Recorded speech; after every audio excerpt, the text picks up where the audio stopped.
यहाँ लोकेशन किसी फिल्म के कैनवास सरीखी लगती है। ज़्यादातर पर्यटक चोपता से सुबह जल्दी चल दिन में तुंगनाथ मंदिर और हो सके तो चंद्रशिला तक होकर शाम को वापस चोपता पहुंचते हैं। नमस्कार viewers, popcorn trip YouTube channel में मैं मित्रदेव पुनः आपका स्वागत करता हूं। सारी गांव से चोपता से तुंगनाथ का ट्रैक 3680 मीटर की ऊंचाई में स्थित तुंगनाथ मंदिर के दर्शन और यहाँ के बारे में जानेंगे इस वीडियो में। 20 kilometre drive, 5 kilometre track, Tungnath में एक रात्रि और एक दिन गुजार। जितना हमने समझा उनमें से कुछ चुने हुए पल और विजुअल्स आपके लिए। हमारी कोशिश रहती है हमारा हर वीडियो वेल डॉक्यूमेंटेड हो और उपयोगी जानकारियों से पूर्ण हो।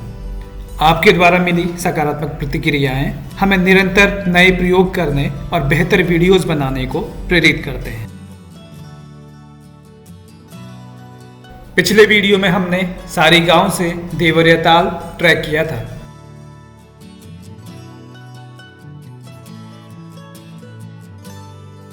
इसी तिराहे से सारी गांव की ओर गए थे। सारी गांव से चोपता की दूरी लगभग 20 किलोमीटर है।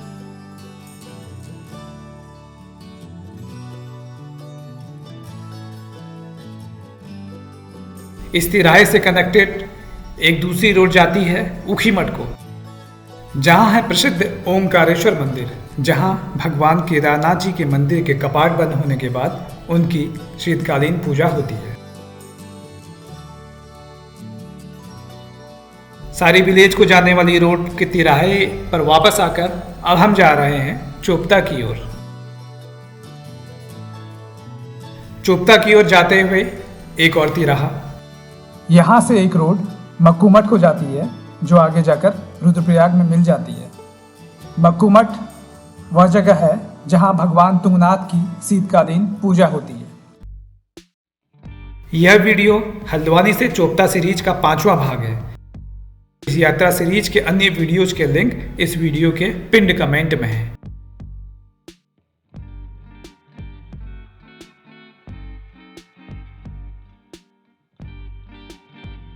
चोपता नाम आते ही प्रकृति प्रेमियों के ध्यान में आता है खूबसूरत घास के मैदान, सुंदर वनाच्छादित क्षेत्र, स्वास्थ्यप्रद आबोहवा, स्वच्छ और शांत वातावरण, हिमालय और पहाड़ियों के साथ यहाँ के अतुलनीय सौंदर्य को देखकर प्रतीत होता है जैसे ईश्वर ने अपने सबसे खूबसूरत कुछ चित्रों को यहाँ रख दिया हो। दुगलबिट्टा और चोपता में रहने के लिए कई कैंपिंग साइट्स हैं। ज़्यादातर कैंप्स की लोकेशन बुग्यालनुमा हरे भरे मैदान से लगी हुई है।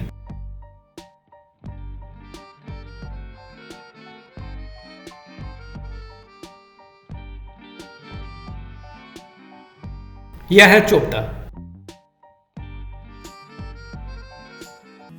यहां से ही तुंगनाथ मंदिर के लिए ट्रैकिंग शुरू होती है।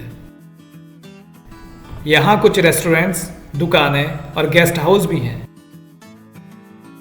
सीधे आगे जाने वाली रोड से चमोली, गोपेश्वर, कर्णप्रयाग और दूसरी जगहों को जा सकते हैं।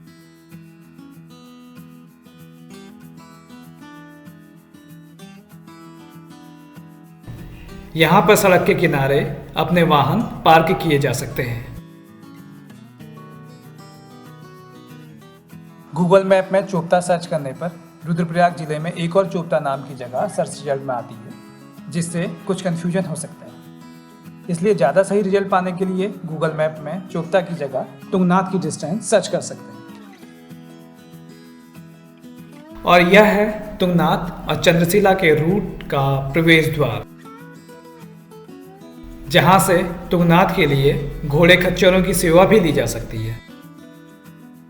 घोड़े खच्चर वाले वर्तमान में चोपता से तुंगनाथ तक ले जाने का लगभग 700-800 रुपया चार्ज करते हैं। टेंट, स्लीपिंग बैग और ट्रैकिंग के लिए शू चोपता में रेंट में अवेलेबल हो जाते हैं। चोपता से ट्रैकिंग रूट में चढ़ाई शुरू करने से पहले अपने साथ रखें पानी। ट्रैकिंग रूट में स्टिक हो तो चढ़ाई तय करना थोड़ा आसान रहता है। पैदल चलने के अभ्यस्त न हो तो यहाँ आने से कुछ दिन पहले कुछ किलोमीटर प्रतिदिन चलने का अभ्यास करें। ट्रैकिंग से एकदम पहले भोजन लेना बहुत जरूरी हो तो थोड़ा सा ही लें। गर्म कपड़े अपने साथ जरूर रखें। मौसम बारिश का हो तो रेनकोट। कभी हल्की और कभी तीव्र चढ़ाई, बीच में रास्ते में ठहर कर बदलते लैंडस्केप्स को देखते हुए और कभी आगे पीछे और कभी साथ चलते दुनिया भर से आए ट्रैकर्स के साथ इस अनूठे सफर में कुछ पल के लिए लगती शारीरिक थकान भले ही हो, लेकिन दुनियावी चिंताओं से उपजी मानसिक थकान का तो ध्यान नहीं रहता।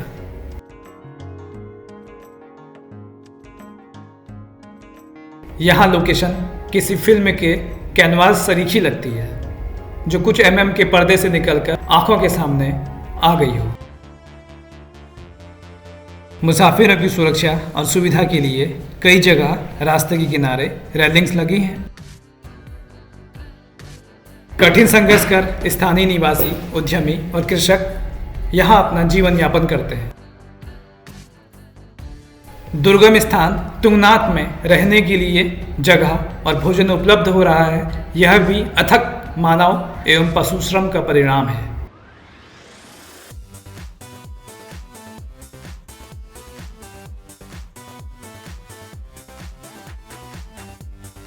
ज़्यादातर पर्यटक और श्रद्धालु चोपता से सुबह जल्दी चल दिन में तुंगनाथ मंदिर और हो सके तो चंद्रशिला तक होकर शाम को वापस चोपता पहुंचते हैं।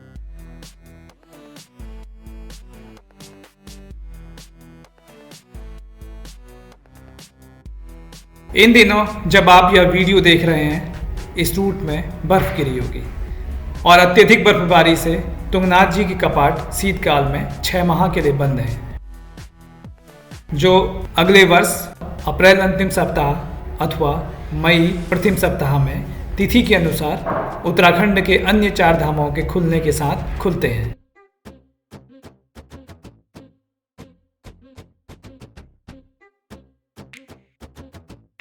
साहसिक गतिविधियों में दिलचस्पी रखने और स्नोफॉल में ट्रैकिंग का आनंद लेने वाले पर्यटक शीतकाल में भी यहाँ घूमने आते हैं।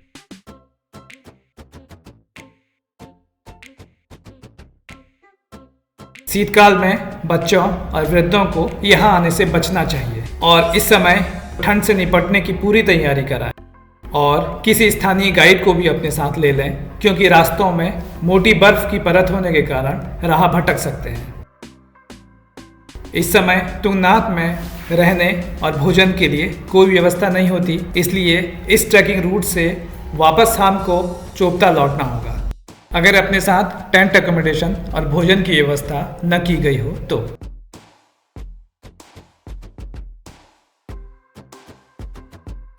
पहाड़ जितने खूबसूरत लगते हैं, यहाँ जीवन यापन उतना ही कठिन।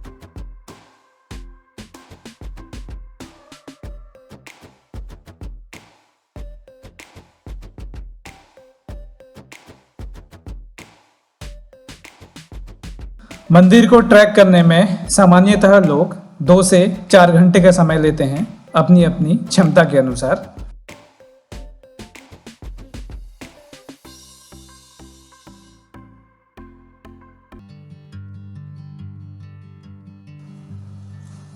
मौसम साफ हो तो पूरे रास्ते से हिमालय की वृहद श्रृंखलाओं के साथ घाटियों के सुंदर दृश्य को देखा जा सकता है।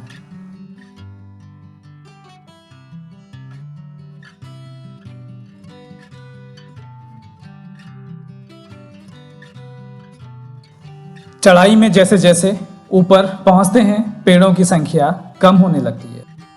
ऐसे में ऑक्सीजन की कमी से बचने के लिए रुकते हुए धीरे धीरे चलना चाहिए। ब्रीदिंग से रिलेटेड कोई भी प्रॉब्लम हो तो घोड़े खच्चर पर बैठकर तुंगनाथ तक पहुंच सकते हैं।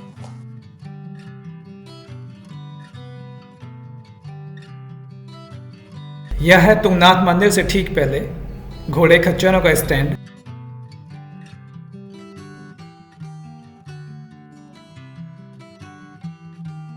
कुछ कदम दूर ठहरने के लिए लॉजेस शुरू हो जाते हैं और उसके बाद मंदिर।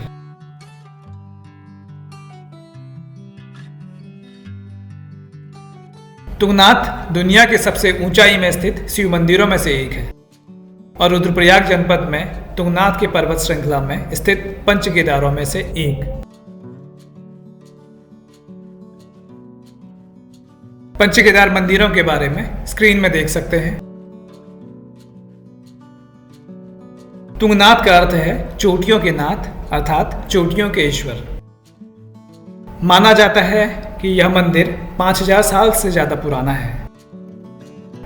पंच केदारों में तीसरा तृतीय केदार। तुंगनाथ मंदिर परिसर।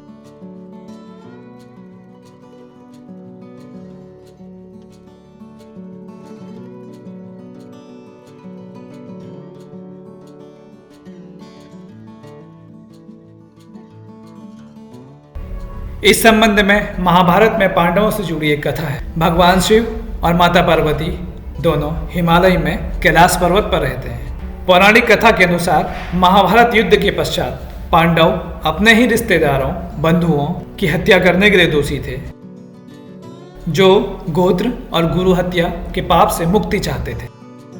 महर्षि वेदव्यास ने उन्हें बताया कि सिर्फ भगवान शिव ही उन्हें इस पाप से मुक्ति प्रदान कर सकते हैं। तब पांडव भगवान शिव की खोज में काशी विश्वनाथ से हिमालय के पर्वतों तक उन्हें ढूंढते हुए आए।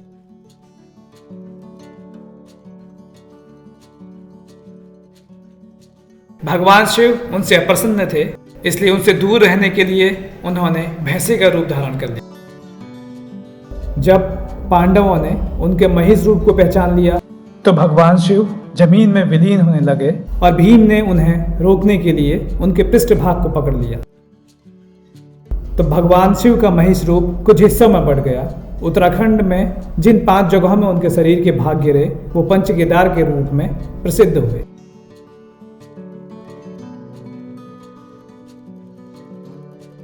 तुंगनाथ के बारे में अधिक जानकारी लेने के लिए सुनते हैं सतीश मैठाणी जी को, जो यहाँ के एक पुजारी हैं।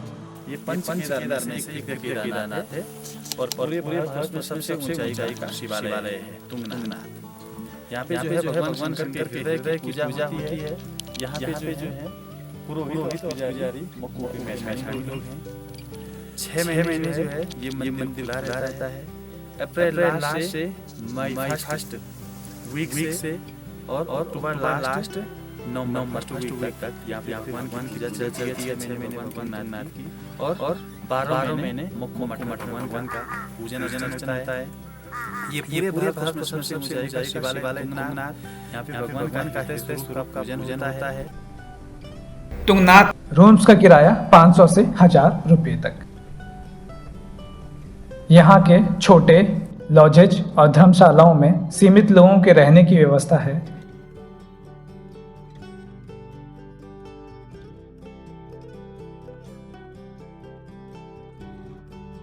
तुंगनाथ मंदिर रात्रि में सोलर ऊर्जा से प्रकाशित।